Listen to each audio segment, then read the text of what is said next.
Ayun no. Lumito. Astro 18 yan no.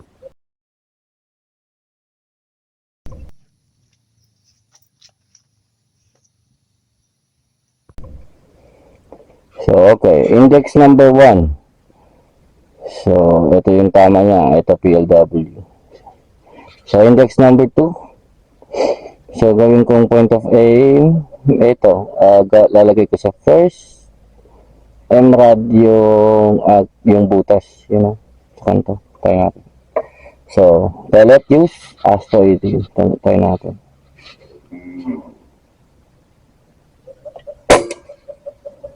Okay. Hindi ko nakita. Okay, mababa yung tama ko. Nandito. So, try lang natin. So, number 2 ito.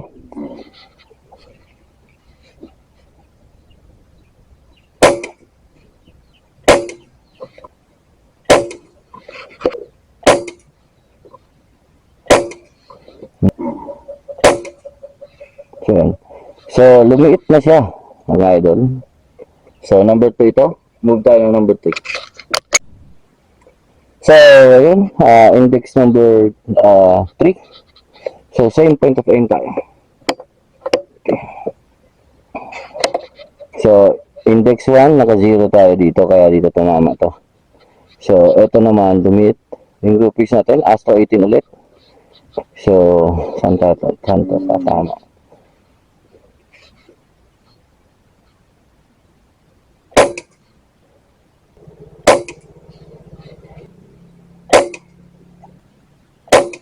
Ayun no. Lumito. Astro 18 yan no. Oo. Oh, pwede na ako dyan. Number 3, mga sir. Isa pa.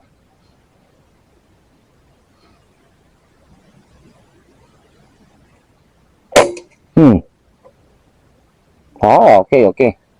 Pwede na ako dyan mga idol. So, hindi ko na kailangan galawin yan. So, it's either, kung gagalawin ko to, mga 3.5, papuntang 3.5, or kaya pabalik. Kasi kung nakikita nyo dito, lumiit. So, pero ganyan pa siya kalaki. Pero Astro yan mga idol, tingnan nyo galing, pinaggalingan na groupings. Yan o. Sa ganito. Ayan. So, ayun mga idol. So, try natin. Asan na yung PLW? Try natin sa PLW. Kung gugustuhin niyo. Mga sir.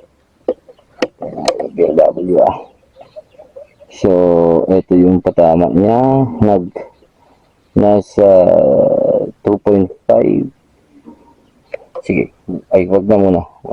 Kasi nag-i-index pa ako ng konti pa. Subukan ko lang yung ano. So, dito na lang siguro. Ito. Yung kanto ulit, dito sa kanto ng M. Doon tayo mag-i-aim. Tayo natin kung asan yung PLW to. Okay. Same point of impact.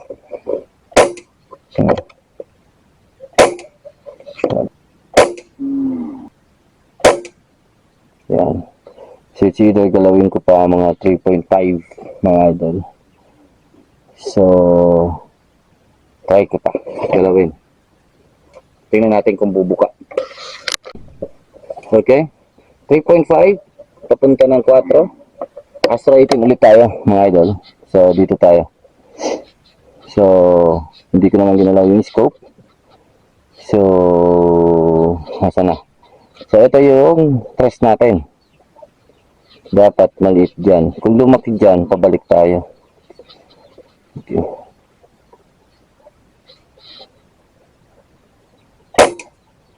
Okay. Nasa taas ng press.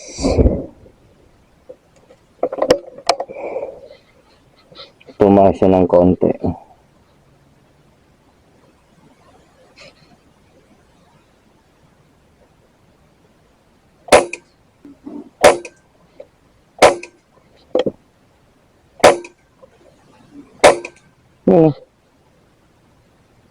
So, ito, flyer lang natin. Ito na yung groupings. So, lumiliit nga siya. Mga sir. Sa 4 kaya. Try ko 4. So, try natin yung 4. So nagdagdag lang ako ng mga 300 PSI. So every shot, every natin na ano, nagtatag ko lang kaunti lang. Binabalik ko lang sa dati. So number 4 ito. Hopefully mataas ang tama nito. Pocket siya eh. Yun. So yung 4 tapos yung medyo 3 is pare-parehas yung line up nila pero mataas yung 4. Okay.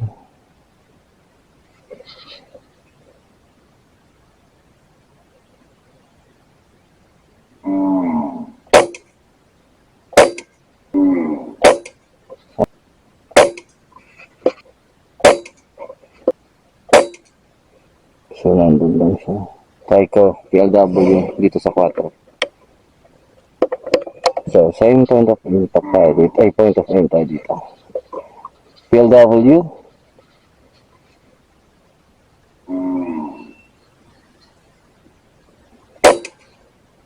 Okay, nasa 2. So, madilim masyado din kasi nasa 2.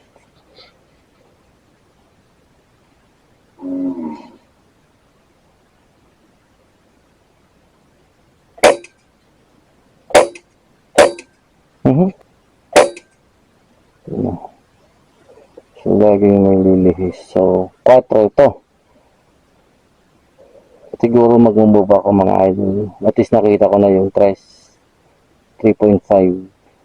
Siguro move ako ng mga 3.5 or malapit sa 3.5. Update tayo. So, ayun, update tayo mga idol. So, nakita niyo yung index ko o dinagay ko dito sa video mga idol. So, nasa 4 ako. Ayun. So, nasa 4 ako. Yung trace natin, nakikita natin yung Astro. Yung Astro 18 natin mga idol ito. So, pumino siya. Sa barrel lang yun, hindi ko ginagalaw yung hammer. Wala akong ginagalaw sa hammer and hindi ko ginagalaw yung ating zero. So, try natin subukan. Sukatin natin yung ano. Yung regarding sa PLW, meron akong flyer. Pero dun sa trace, maganda eh. So, siguro sa 3.5 maganda. So, gagalawin ko na lang yan sa 3.5 then markahan ko na. So, nandun na lang siguro ako maglalaro-laro next time. So, after nitong video, mga idol, papalaroan ko nitong unit dun sa kay Bunso para ma-enjoy nyo naman habang nandito siya mga idol sa bukid. So, maglalagay tayo ng target na pwede nyo paglaruan. Then, hopefully, ma-video natin mga idol. So, ayan. At sukatin lang natin to para ma-explain natin yung sinasabi kong hindi lang po yung unit, hammer, regulator, valve spray yung kailangan natin i-tune. Pati po yung barrel. Tingnan nyo naman yung Astro. Napaliit ko mga idol. So dito tayo sa kabilang camera. Ayan, dito tayo. Sana, kita ba? Against the light ako. Dito. Ayan, para maliwanag. Ayan o. Dito ako sa kabila para hindi po against the light. So, kung napansin nyo, kanina mga idol sa video natin, trines natin itong unit. Ito po yung tama ng Astro natin. Ito yung sa PLW, ganyan siya kakalat. So, umabot siya ng 19. Ata ito. Ayan, 19. So, 19 siya mga idol, mm ha. So, ngayon, ginalaw natin yung ating, galing ito sa 1, gilagay natin sa 2. Mga idol, kung napapansin nyo yung 2 natin na Astro. Ayan o. Nasa 16 na lang. So, mayroon akong nakitang parang tumama dito ito. So, given na yan, laging may flyer si Astro. Ngayon, 2. Pero dito yung point of aim ko, 1 emerald. Yung cross ng 1 emerald, dinalagay ko dito. So, para malawak yung pwede nating tamaan. So, yung galaw niya, mga idol, napapunta dito. So, ibig sabihin, yung itong groupings na ito, papunta dito sa right side. Okay, so in favor ito mga idol sa twist rate. Dito naman mga idol, naggalaw ako ng tres. Ano kung gaano kadikit yan 13 na lang. 13 na lang ito mga idol. So gumalaw ako ng tres. Ito yung sa PLW nya. Kanto sa kanto 10 mm na lang. So kaysa dito mga idol sa kanto 13. So, ito na yung tres natin. So, gumalaw ulit ako ng 3.5 3.5. 3.5 mga idol sa barrel. So ito na yung Astro natin. 13. Kanto sa kanto yan. Center to center tayo. 11mm Astro yan mga idol ha. So ito sa kanto, medyo malaki pa ito sa kanto eh. 12 pa eh. Ayan. So ito mga idol sa 3.5, meron tayong flyer na isa. Hindi pa rin na kontento. Pinuto ko pa ng 4. Yung number 4 sa indexing ko, ito na po siya. Oh. So ibang groupings naman yung pinakita niya. Then meron siyang flyer, same din dito. Ito yung PLW ng 4. Ayan, nag-11. Samantalang dito, yung center to center dito, G's or ano, G's. Ito, nag-9. May flyer lang ako dito. Center to center, 9mm lang ito eh. So, susubukan ko pa itong 4 kasi akala ko mas maliit ito eh. So, susubukan ko pa itong 4. Kung magkakaroon pa ako ng flyer, baka nag-reled lang kasi nga galing tayo ng Astro. So, anyways, kung nakikita nyo mga idol, meron po tayong improvement na nangyayari dito po sa pag-index ng barrel. So, ito, 3.5, 4. So, ito yung 2. Ito yung 1. Nag-0 ako sa 1 eh. So, kaya ganyan yan. Pero, dapat hindi ko yan naka-0 dyan. Tapos isa lang aim point para nakita natin kung paano to umikot. Pero, kung nakikita nyo, 3.5, 4. So, pwedeng dito na ako mga idol sa 4. Ito yung mataas. And hopefully maganda din yung groupings niya. Eh kung hindi ako makontento sa 4, goods na ako dito mga sa 3.5. So 3.5 is okay na sa akin. Pares naman sila lagi may flyer oh. Isang flyer dito, isa. Ito lang yung 3 ang wala. Siguro nagkataon lang sa pellet ito na walang flyer kaya wala silang ganyan. Pero ito 3.5 or 4. Diyan na po ako maghahanap. Pwede kong gapangin yan mga idol sa barrel. Kung asan yung mas pinaka-pino para sa akin dyan. Pero mas maganda dyan, iti-test natin mga idol, hindi po local pellets. Mas maganda yung magagandang quality like itong PLW. Yan, magandang quality na pellet yung iti-test natin mga idol para alam natin na pare-parehas po sila. Then sorted yung maganda doon. Sorted na, and kung gusto nyo i-resize nyo na para wala tayong magkakaroon ng problema. Ito yung mga problema mga idol ng flyer natin eh. Yan oh. Kasi kaya hinahihirapan tayo minsan maghanap ng gusto nating patama kasi hina-encounter natin itong mga ganyan. So kung hindi mo yan mapagbibigyan, na flyer lang yan mga idol, mahihirapan nga talaga kasi ito okay na to eh. Pero hindi ko pa kinonsider kaya nag-move pa ako. Pero although meron naman tayong meron pa naman tayong markings kaya madali lang ako bumalik. So anyways, ayan mga idol. So ayan po, Sir Marcado PH yung patama ng inyong barrel. As of now, so hindi ko pa ginagalaw yung aking hammer or yung regulator kaya mas maganda yung adjustable reg yung gagamitin ko. At para na doon nakikita ko ng pino yung aking reg output na gusto ng Rebla. Pero mabilis po yung barrel kasi ito may choke po ito. May choke ito. Yung ano ko lang Sir Marcado, pasok yung PLW 2mm. Mga ganyan no. Sa loob. So pag naitulak mo siya, napasok siya. So sa mga ganitong klaseng barrel mga idol na pang local pellets lang, kung kakarga natin sila ng ganyang PLW etc., dapat meron tayong pusher. Pellet pusher para lagi lang po silang nandun. Or kaya it's either ito gawin ko dito kasi maganda naman tumama. Pabawasan ko yung chamber. Papalisin ko yung maluwag na part, yung bunganga. Papalisin ko yun mga idol. Then kasi ito mga idol papalagyan ko din ito ng thread. So papalagyan ko ng thread yung barrel natin mga idol para masalpakan natin siya ng mga suppressor na gamit natin. Then magamit natin yung mahaba nating suppressor yung 12 inches mga idol. So ayun, ito po yung update sa ating kalikot mode.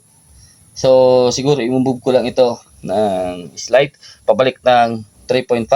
Then mamarkahan ko na po yung aking barrel. Test ko lang ulit ito. Sagarin ko yung tank pressure baka sa tank na nagkakaproblema, pero nakikita ko yung improvement. Then wala akong problema dito sa aking regulator kasi ganun pa rin yung palo niya. Nandun pa rin siya. Ito yung mga diskarte mga idol ng ng gusto makita kung may creep. Yan. Yan o. Lagyan nyo lang mga idol ng tape. So, pag nag-set kayo ng reg, nakita nyo yung arm, lagyan nyo lang mga idol ng tape. Ganyan. Tapos, pabayaan nyo ng overnight. So, pag lumagpas po siya sa tape, ibig sabihin, meron po tayong creep. Tapos, yung sa tank pressure naman, dito naman natin ilalagay. Halimbawa, nagkarga tayo ng 3,000, dito natin ilalagay sa may 3,000. So, ito naman para sa singaw. So, pag may singaw yan, bababa yan. Hihiwala yan dun mga idol sa tape. So, yung tape mga idol, alam natin na pantay naman yan. Well, pantay na pantay, kung pantay mga idol. Pero, good reference na yan mga idol para sa ganitong diskarte. So, kung gusto nyo makita may creep kayo, lagyan nyo ng tape dito sa baba. So, pababa, kasi aakit yung creep. So, pag hindi ko alam kung creep din yung bumababa. Pero bababa yan pag may singaw yan. So, yung sa tank naman kung may singaw, lagyan nyo ng tape dito sa taas, sa 3,000. Kung 3,000 yung karga nyo, basta over dun sa arm. Para pag bumaba yan, may singaw. So, ayan mga idol, tips of the day. Thank you. Shoutout po sa lahat po ng nanonood at sumusuporta po sa atin. Sa lahat ng sponsors natin, thank you po ng marami. Ayan, maraming salamat po. Siguro next time i-tune ko to at hapon na rin. So, meron kayong abangan sa akin. Ayun, yung pellet na yun, Asbook mga idol. So, ito ipuputo ko yan mga idol sa NB natin. So, it's either pwede din dito para masubukan din natin dito. Pero sa susunod na siguro at hapon na. At kakapusin na ako sa oras. Ayan, sukatin din natin yun and hopefully matimbang natin. So, iuwi ko na lang ulit. Ayan mga idol. Maraming salamat sa inyong panonood mga idol. Hanggang dito lang. Take care. God bless. Peace out. Yeah.